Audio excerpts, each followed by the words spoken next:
Sean bienvenidos a nuestro tiempo de enseñanza. Es nuestro deseo que sus corazones sean animados, confrontados y fortalecidos por medio de la palabra de Dios. Recuerden tener Biblia y apuntes a la mano y sobre todo, corazones dispuestos a oír la voz de Dios. Y estamos de regreso en Primera de Pedro, capítulo 3. Hemos estado estudiando los versículos 18 al 22. Este es nuestro tercer y último estudio en esta sección. Hemos aprendido que durante el mayor tiempo de sufrimiento del Señor Jesucristo, también fue el tiempo de su mayor triunfo. Y la lección para nosotros los creyentes aquí es clara. No desespere en tiempos de dificultad, de persecución, de un trato injusto, de rechazo, porque podría ser el momento de su mayor triunfo. Eso es lo que Pedro quiere que sus lectores entiendan. Está escribiendo a creyentes perseguidos y rechazados que están siendo tratados de manera injusta y con gran hostilidad. Vamos a leer los versículos 18 al 22. Porque también Cristo murió por los pecados una vez y para siempre, el justo por los injustos, para llevarnos a Dios, habiendo sido muerto en la carne, pero vivificado en el Espíritu, en el cual también fue y proclamó a los espíritus encarcelados que en otro tiempo fueron desobedientes, cuando la paciencia de Dios esperaba en los tiempos de Noé, durante la construcción del arca, en la que unos pocos, es decir, 8 personas, fueron llevados a salvo a través del agua. Y correspondiente a eso, el bautismo ahora te salva, no la eliminación de la suciedad de la carne, sino un llamamiento a Dios para una buena conciencia a través de la resurrección de Jesucristo, que está a la diestra de Dios, habiendo subido al cielo después que le fueron sometidos ángeles, autoridades y potestades. Al examinar el triunfo de Cristo en medio de su sufrimiento, Pedro se enfoca en 4 aspectos: un llevar el pecado triunfante, un sermón triunfante, una salvación triunfante y luego en versículo 22, una supremacía triunfante. Recuerda que ya hemos examinado el tema de una carga de pecado triunfante. Lo vimos ahí en la primera parte del versículo 18. Y vimos que mientras que Jesús fue asesinado injustamente, no obstante, dice que murió por los pecados para poder llevarnos a Dios. Y luego, la vez anterior, miramos el segundo punto. El triunfo de Jesús también se ve en que al ser ejecutado en la carne, versículo 18, fue vivificado en el Espíritu y hizo una proclamación o predicó un sermón a los espíritus encarcelados. Entonces notamos, en segundo lugar, que Cristo predicó un sermón triunfante. Y dijimos la última vez que creemos que Jesucristo descendió al lugar donde están encarcelados ciertos demonios, que pecaron según el registro hecho en Génesis capítulo 6, al dejar su propio estado natural y venir a cohabitar con mujeres para producir una raza irredimible, creando así una situación para que el Mesías no pudiera nacer. El gran esfuerzo de Satanás por contaminar a la especie humana con algún tipo de monstruosidad humano-demonio, un híbrido. Y leemos en la epístola de Pedro y también en Judas que estos demonios que hicieron eso fueron puestos en cadenas eternas y atados en un lugar, una prisión donde están aguardando su juicio final, su final condenación para siempre. En el momento de la muerte de Cristo, suponemos, los demonios asumieron que habían triunfado, habían ganado la victoria. Y entonces Él aparece en medio de su celebración para anunciar su triunfo. Jesús logró lo que los demonios más temían. Había aplastado la cabeza de Satanás, su amo. Por cierto, al interpretar este texto tan difícil en particular, la gente hace la pregunta: ¿cómo pueden los demonios, los ángeles caídos, cohabitar con las mujeres cuando en Mateo 22:30 dice que los ángeles no se casan? No existe el casarse ni darse en matrimonio en el cielo entre los ángeles, dijo Jesús. El punto a tener en cuenta aquí es que dice que los ángeles no se casan entre sí y no se dan en casamiento en el cielo. Ese es precisamente el punto aquí. Dejaron su propia morada, bajaron a la tierra, ya que no pudieron unirse entre ellos en el cielo. Entonces tomaron de alguna manera forma humana masculina y se ayuntaron con mujeres. Como dice la Escritura, dice que adoptaron cuerpos humanos y se esforzaron por corromper la especie humana. Los ángeles en el cielo no pueden cohabitar unos con otros. Esa es la intención de la expresión ahí del Señor Jesús en Mateo 22:30. Pero aquí no estamos hablando del cielo, hablamos de ángeles caídos, que descendieron a la tierra dejando su propio lugar, el dominio apropiado. De esta manera llegamos a la tercera área en la que triunfó el Señor, y es una salvación triunfante. Como Pedro menciona el tiempo de Noé en versículo 20, como el tiempo en que esos demonios fueron desobedientes y cometieron su gran perversión, creo que al mencionar el arca de Noé, aparentemente recuerda el arca y habla sobre el arca y la seguridad de la familia de Noé durante el diluvio. Mire el versículo 20. Dice, con respecto a esos espíritus demoníacos que fueron desobedientes durante el tiempo de Noé, y luego dice, durante la construcción del arca en que unas pocas personas, es decir, 8, fueron llevadas a salvo a través del agua. Habiendo recordado a Noé, Pedro pasa a la siguiente dimensión de triunfo de Cristo al seguir la historia de Noé como una analogía con la salvación triunfante que Cristo ha logrado para nosotros. ¿Recuerda la historia de Noé? Él tuvo 3 hijos y ellos a su vez tuvieron 3 esposas. Noé y su esposa, sus hijos y sus 3 esposas se salvaron del diluvio. La inundación vino y ahogó al mundo entero, excepto a estas 8 personas. ¿La razón? Solo 8 personas sobre la faz de la tierra creyeron en el mensaje del juicio de Dios. Eso es bastante notable porque en 2 de Pedro, capítulo 2, verso 5, dice que Noé fue pregonero, predicador de justicia y predicó el mensaje del juicio de Dios durante bastante tiempo. De hecho, predicó el mensaje todo el tiempo que construyó el arca y tardó 120 años en construirla. En esa arca Noé estuvo poco más de 1 año.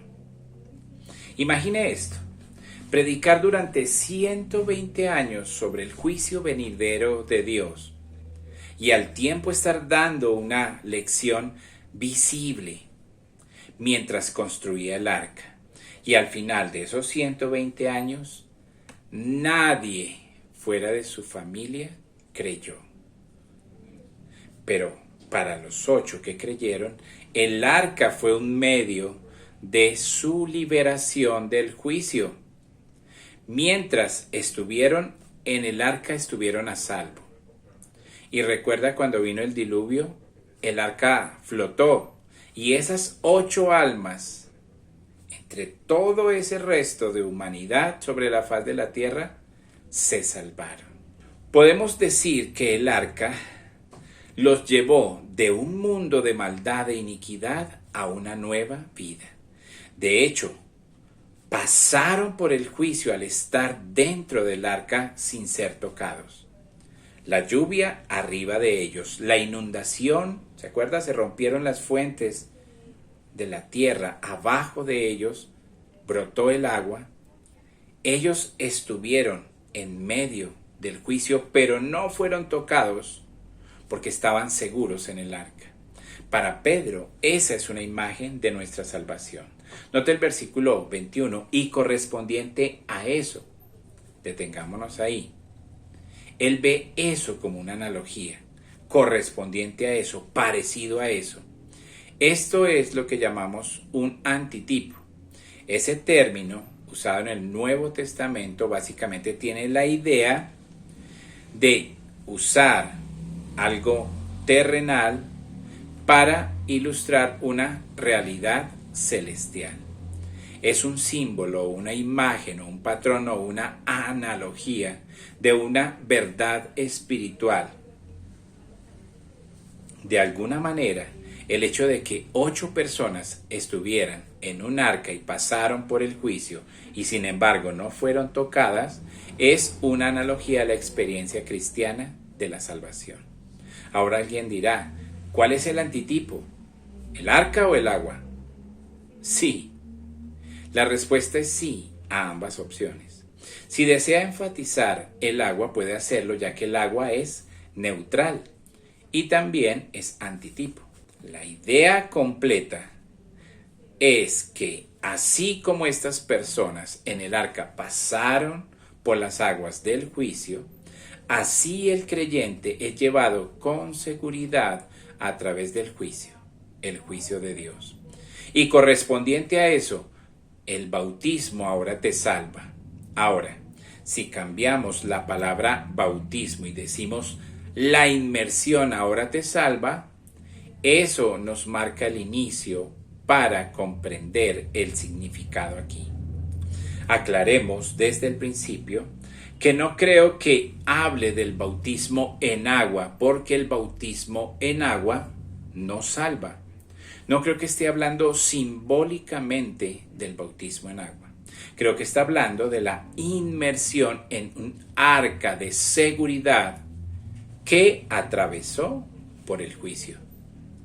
Siga el pensamiento, por favor, no se distraiga. Él está diciendo que al igual que Noé fue puesto con sus hijos y sus esposas en un arca segura y ellos atravesaron el juicio,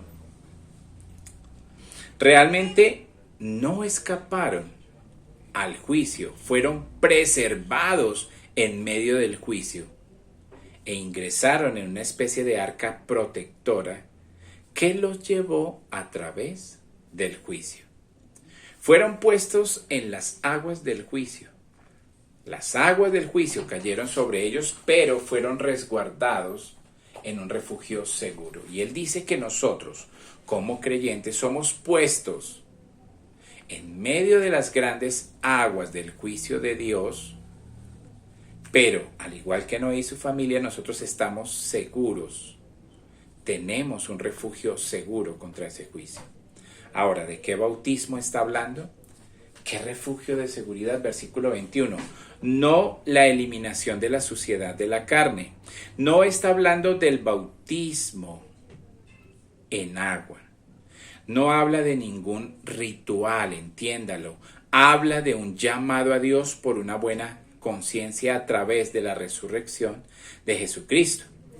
Notará que probablemente tiene algunos guiones en su Biblia, esa oración o algún tipo de letra diferente.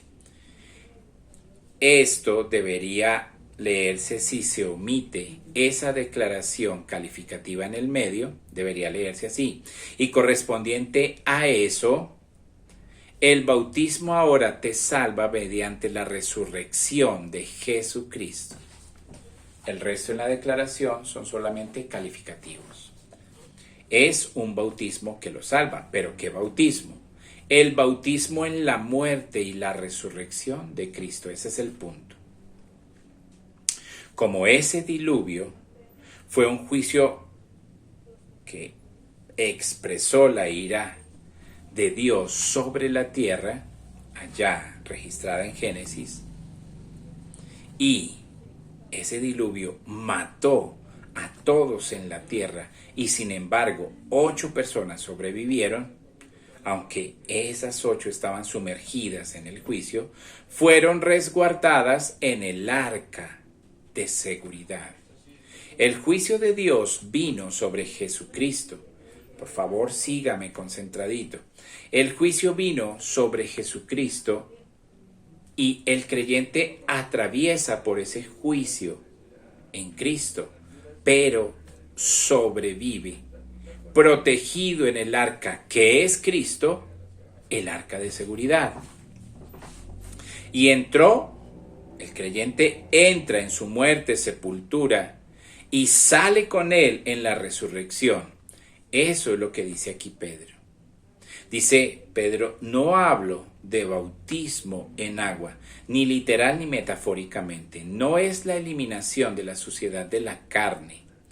Hablo de usted, por la fe, entrando en una unión con Cristo, pasando por el juicio de Dios que cayó sobre Cristo en su muerte y sepultura, y saliendo al otro lado en la gloria de su resurrección.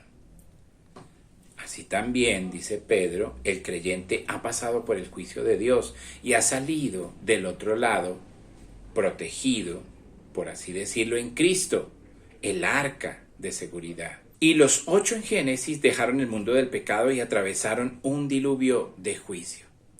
Así que dejaron el mundo del pecado y atravesaron el diluvio del juicio.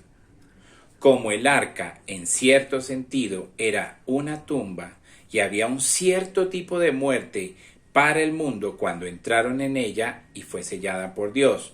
Y hubo un cierto tipo de resurrección ese día cuando el arca se detuvo en el monte Ararat y ellos abrieron la puerta y salieron. Salieron a una nueva vida en un nuevo mundo. Entonces Pedro dice, esa es la majestad de la analogía.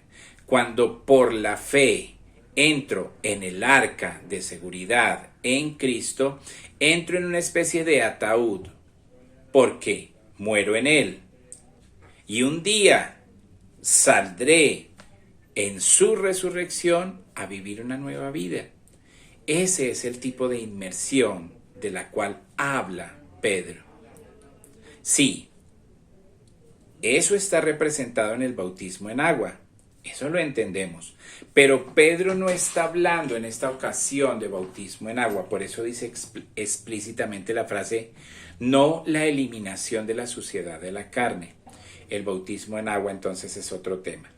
Pedro está hablando de esta maravillosa inmersión en Cristo. Y Pedro ciertamente está en armonía con Pablo, allí en Romanos capítulo 6, donde él habla de ser sepultado con Cristo en su muerte y luego resucitar con él en su resurrección para andar en novedad de vida. Es la misma idea. Un comentarista escribe, el arca que atraviesa con seguridad el diluvio proporciona una figura del método de Dios para salvar a los hombres del juicio inevitable. Primero, Dios retrasó el día del juicio lo suficiente para preparar un arca. Luego las almas entraron en el arca. No evitaron el juicio, más bien en el arca fueron salvados a través del mismo agua que ahogó a los otros y por eso pasaron del viejo mundo a una nueva vida, a un nuevo mundo. Cuando salieron del arca literalmente, descubrieron que las cosas viejas habían pasado y aquí todas habían sido hechas nuevas. La figura, escribe este comentarista, se cumple en Cristo. Él, Cristo, fue preparado por Dios para venir en el cumplimiento de los tiempos. El juicio debido al pecado y a los pecadores se retrasó. Mientras tanto, el juicio cayó sobre Cristo, como las aguas del diluvio sobre el arca. Cuando los pecadores se refugian en Cristo, no evitan el juicio debido al pecado, son salvos a través del juicio que cae sobre Cristo. Y debido a Cristo, en lugar de encontrar su propia condenación, son traídos a salvo ante Dios. ¡Qué maravillosa analogía! Pedro lo deja claro en esa declaración de calificación al decir, no es la eliminación de la suciedad de la carne. No hablamos de un rito externo, sino de un llamado a Dios para que tenga una buena conciencia. ¿Qué significa esa frase? ¿De qué habla? Bueno, la palabra apelando a una buena conciencia es la palabra que se usa como un término técnico para hacer un contrato, hacer un compromiso, aceptar ciertas condiciones o demandas en un convenio. Esta es una declaración muy importante aquí. Dice que lo coloca en el arca de la seguridad al creyente es un pacto o una promesa, un contrato o un acuerdo de ciertas condiciones con respecto a Dios. Eso es lo que dice. Es una confesión de fe en el deseo de un pacto con Dios, un llamado a Dios por una buena conciencia, un clamor a Dios. Los pecadores tienen mala conciencia. El punto aquí es que el pecador está harto de su maldad, está harto de su pecado, de su conciencia que lo acusa. Quiere ser liberado de la carga y la culpa del pecado. Quiere ser liberado de la agobiante, intimidante y aterradora realidad del juicio venidero. Quiere tener una buena conciencia. Quiere experimentar lo que dice Hebreos 9:14. La sangre de Cristo limpiará tu conciencia. Hebreos 10:22 dice, acerquémonos con corazón sincero, en plena certidumbre de fe, teniendo nuestro corazón purificado de mala conciencia. ¿Qué está diciendo? Él está diciendo, en 1 de Pedro 3:21, hay una inmersión en Cristo que lo salva. No es un ritual externo de un lavamiento. Lo que lo pone en Cristo no es un bautismo en agua. Lo que lo pone en Cristo es una promesa, un clamor a Dios, un llamado a Dios para una conciencia limpia. En otras palabras, es una súplica para ser perdonado. ¿Por qué? Por sus pecados. Es arrepentimiento. Eso es lo que significa esa frase.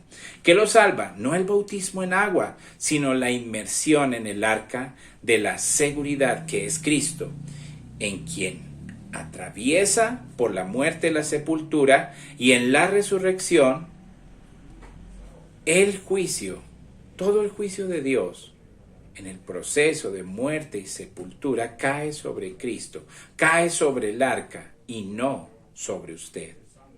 ¿Qué lo salva? No un ritual externo, sino un corazón que anhela ser librado de la aplastante carga del pecado, que mina su conciencia y quiere hacer un pacto con Dios para vivir en obediencia. Y lo lleva a través del juicio al otro lado, a través de la resurrección de Cristo. ¿Qué celebra entonces? Que completa el triunfo de la salvación. Eso es lo que celebra. Algunas personas piensan que este pasaje ilustra cómo la gente es salva por el bautismo, pero eso no es lo que enseña. Aquí el creyente, al igual que los 8, fueron salvados por el agua que cayó sobre el arca. Piensen esto, el agua brotó de abajo cuando se rompieron las fuentes, que son un tipo, una representación del odio y la maldad del hombre que clavó al Hijo de Dios en la cruz. Y las aguas que vienen de arriba son un tipo, una representación del juicio que vino de parte de Dios sobre nuestro bendito Salvador.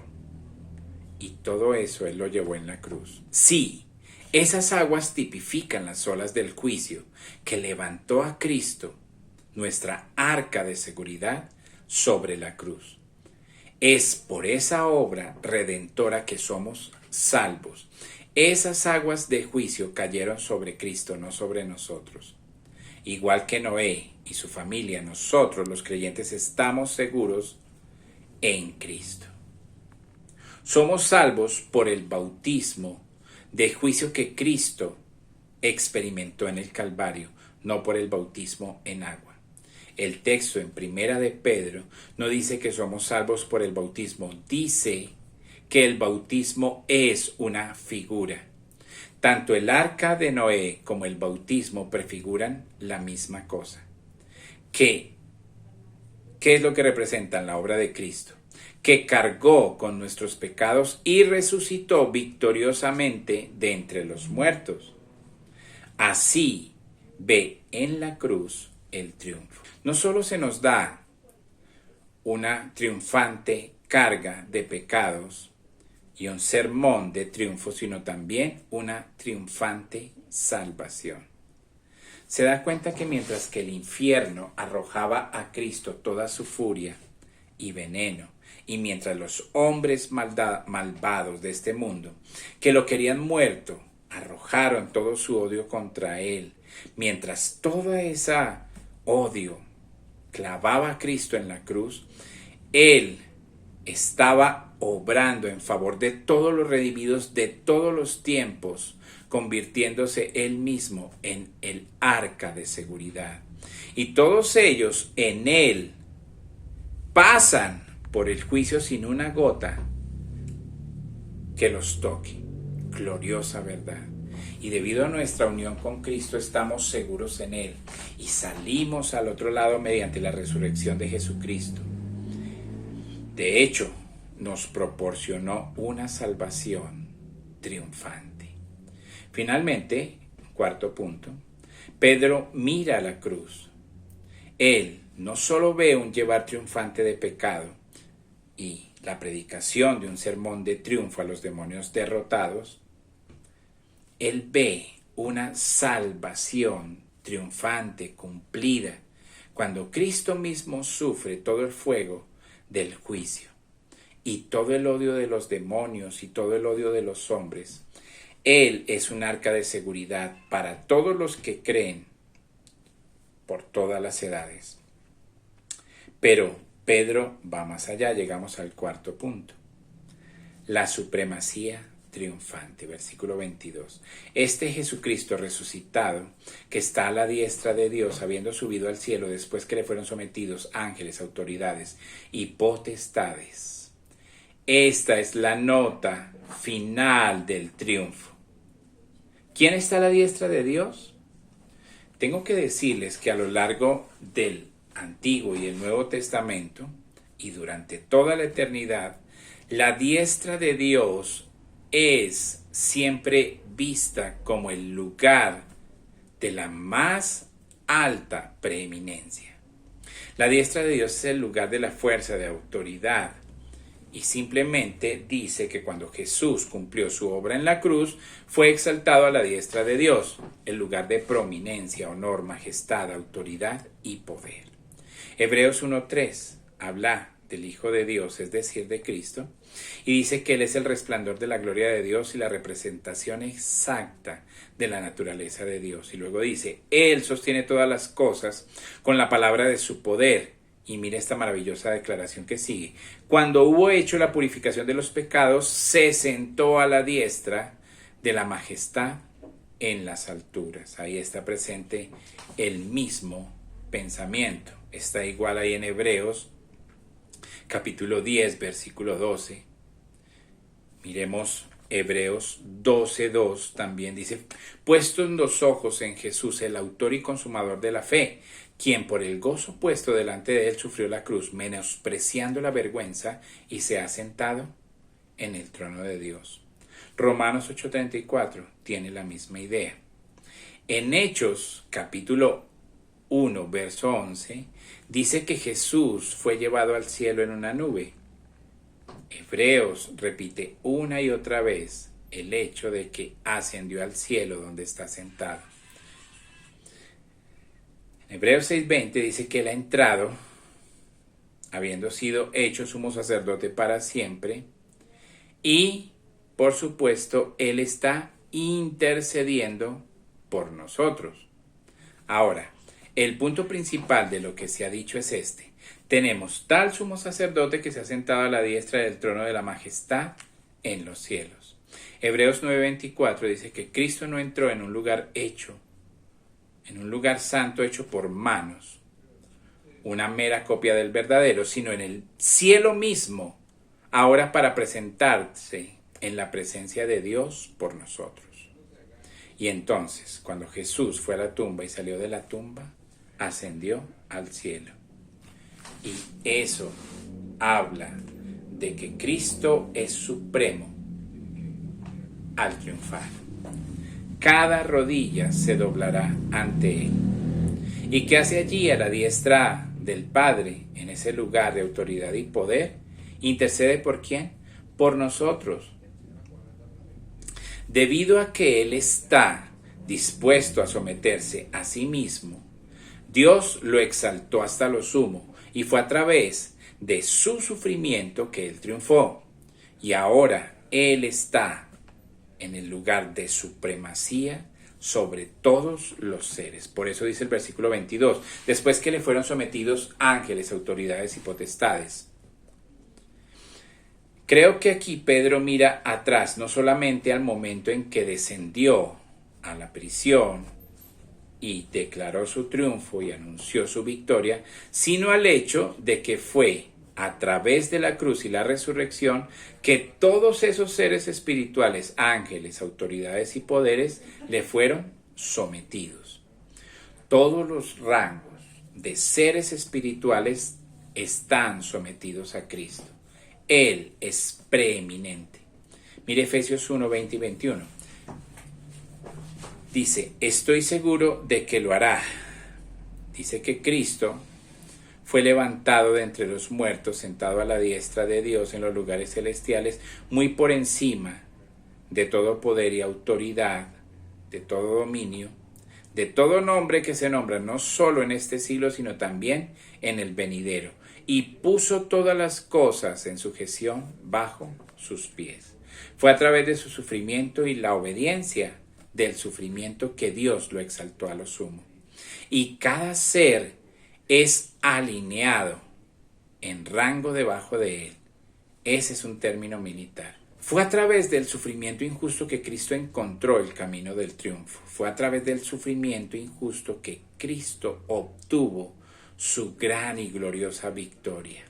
Fue a través del sufrimiento injusto que triunfó al llevar el pecado, triunfó sobre los espíritus, triunfó en la salvación y triunfó como el ser supremo a la diestra de Dios. ¿Cuál es el punto en esto? Pedro está diciendo, mire su sufrimiento injusto como el camino al triunfo. Mire su sufrimiento injusto como el camino a la victoria. Así fue para Cristo, así será para usted. Romanos 8:17 dice, y si hijos somos herederos, herederos de Dios y coherederos con Cristo. Y escuche, si en verdad padecemos con Él para que también seamos glorificados con Él. Es para nosotros a través del camino del sufrimiento que llegamos al lugar de la gloria, así como fue para Cristo. En 2 Timoteo 2:10 dice, por eso todo lo soporto por amor a los escogidos, para que ellos también obtengan la salvación que es en Cristo Jesús y con ella la gloria eterna. Esta es una declaración digna de confianza, porque si morimos con Él, también viviremos con Él. Si perseveramos, también reinaremos con Él. Gran pasaje. El camino de la gloria siempre pasa por la estación del sufrimiento. Jesús es nuestro ejemplo. Filipenses 1:29. porque a vosotros os ha sido concedidos por amor de Cristo, no solo el creer en Él, sino también padecer por Él. Segunda de Corintios 2:14, gracias a Dios que siempre nos guía en su triunfo en Cristo y manifiesta a través de nosotros el dulce aroma del conocimiento de Él en todo lugar. Él siempre hará que nosotros triunfemos como Cristo triunfó en medio del sufrimiento injusto. Triunfó sobre el pecado para llevarnos a Dios. Triunfó sobre todos los seres espirituales que se oponían a Dios y a su pueblo. Los puso en su lugar, por así decirlo. Proporcionó un arca de seguridad para poder triunfar en medio del juicio de Dios. Y entró en el lugar supremo a la diestra de Dios. No subestime el triunfo potencial que hay en el sufrimiento injusto. Puede ser que cuando sufra injustamente usted también tenga la oportunidad, debido a la manera en que enfrenta ese sufrimiento, de llevar a alguien a Cristo. Puede ser que al sufrir injustamente el Señor le conceda un gran y glorioso triunfo sobre los demonios. Puede ser que cuando sufra injustamente se convierta en una fuente de seguridad para alguien más que vea cómo atraviesa usted esa tormenta. Y verá que al sufrir y viendo el sufrimiento como un triunfo, el Señor lo exaltará y lo levantará. Así que no aparte la mirada del sufrimiento. Mire a través de él hacia el triunfo. Señor, te damos gracias por la verdad que hay en tu palabra. Gracias por todo el triunfo obtenido por Cristo. En su hora de mayor sufrimiento logró su mayor victoria. Ayúdanos a creer que de la misma manera que fue para Él, puede ser para nosotros. Ayúdanos, danos la actitud correcta, el pensamiento correcto al enfrentar el sufrimiento, Señor, y esperar ser exaltados por ti a su debido tiempo. En el nombre de Cristo Jesús te damos las gracias, Señor. Amén. Agradecemos a Dios el tiempo que hemos podido compartir escudriñando las Escrituras. Gracias por acompañarnos y recuerden que estas enseñanzas están en nuestro canal de YouTube y que podrán verlas nuevamente. Gracias por su compañía y nos veremos en nuestras próximas reuniones. Dios les bendiga.